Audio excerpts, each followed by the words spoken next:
Hi guys, welcome back to the 100 gram protein challenge videos. So this video is going to be tips on how to get protein within your diet. This is probably going to be the most in-depth I'm going to get and the most information that I will try and shove into a video here. So what I would consider is one thing, if you're not eating protein really for breakfast, is to add protein for your breakfast. First step, add protein to breakfast. So for that'll improve your satiety and it can improve focus as well throughout your day and your morning. So you can eat things like Greek yogurt, you can eat things like cottage cheese, eggs, you can even make a protein shake, or you could always go for like a smoothie, like a protein smoothie, or even putting protein powder within oatmeal and mixing that up. So that's something you could do. One thing you want to focus on is building your meals around a protein source. So whatever that may be, chicken, beef, egg, whatever your main protein source is going to be, build your meal around that. Don't build it around carbs or veggies, because that's not what this is about. So think about how much of that protein you need to get to your goal within that meal, and you want to focus on eating that protein first before your carb and or veg, if you're eating that as well with your meal. So the goal is 100 grams of protein. So if you're getting at least 30 grams of protein within 3 meals a day, then you're at least hitting 90. So from there, you can have a little snack in between and you'll get 100 pretty easily, as long as you're getting, plenty of protein in per meal. So I would suggest you don't necessarily have to have exactly 30 grams per meal. You can have a little bit less in the morning, a little bit more in the lunchtime, and then even more at dinner. You can divvy it up however you need to. So I'm going to go over some options on things you can eat here. So one thing being dairy. If dairy doesn't bother you and you enjoy it, which I'm sure most people do, I do myself, that is going to be a great source that you can get protein from.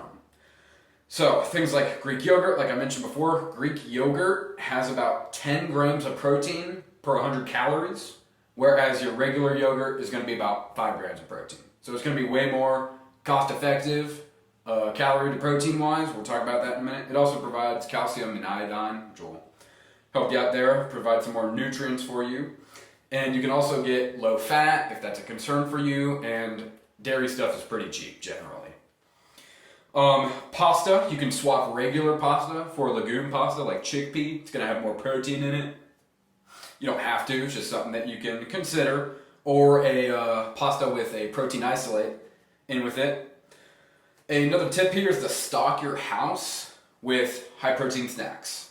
That'll help you get them in. Things like protein bars, beef jerky, or little baggies of powder or whatnot that you can have. It's all super shelf stable. It's never really going to go bad. You can keep it, anywhere for a long amount of time, and you'll be good.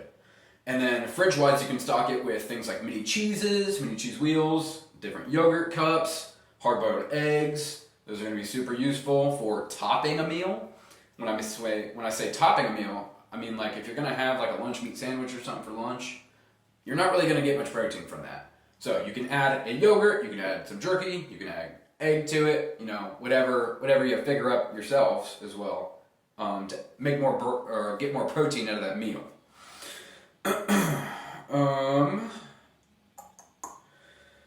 Next I want to go over eat foods. So the protein calorie ratio. I would suggest eating foods with more protein and less calories. So things like lean beef steak. So like lean beef steak, you'll get about 25 grams of protein when it only has 130 calories, roughly.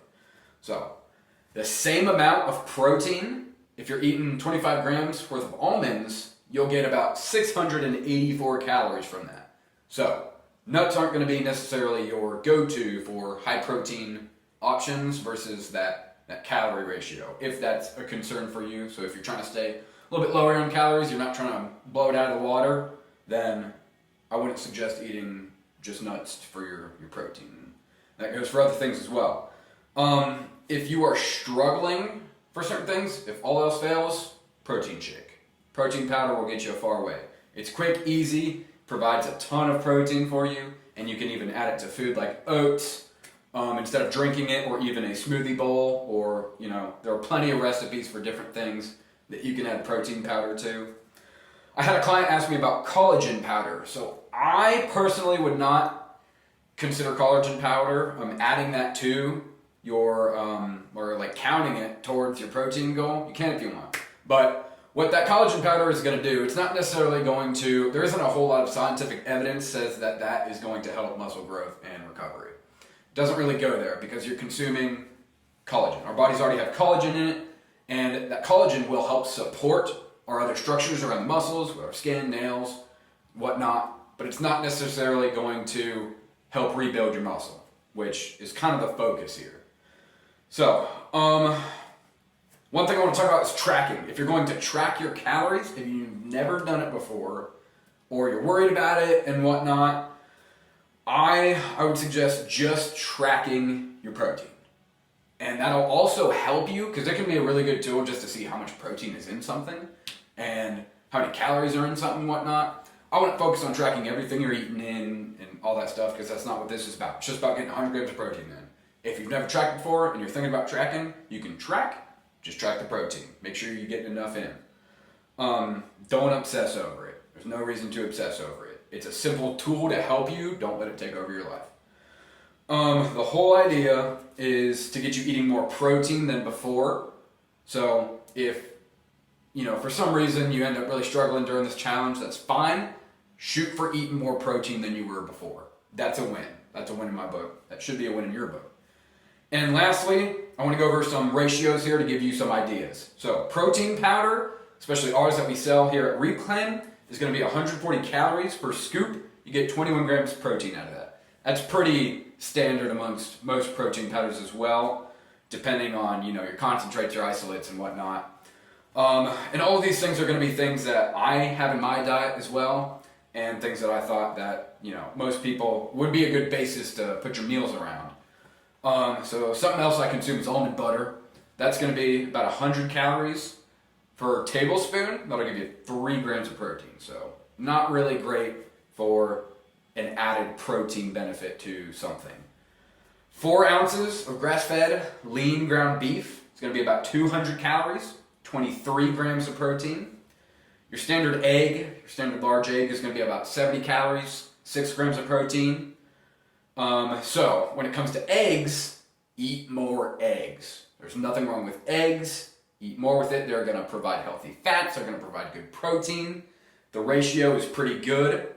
And I'll tell you, 1 egg is not enough for a meal or whatnot. Maybe for a quick snack, sure. But like, if you're trying to get a meal out of that, and you're trying to add a good amount of more protein to a meal with eggs, add some more eggs. Don't just eat 1. Eat 2 to 3.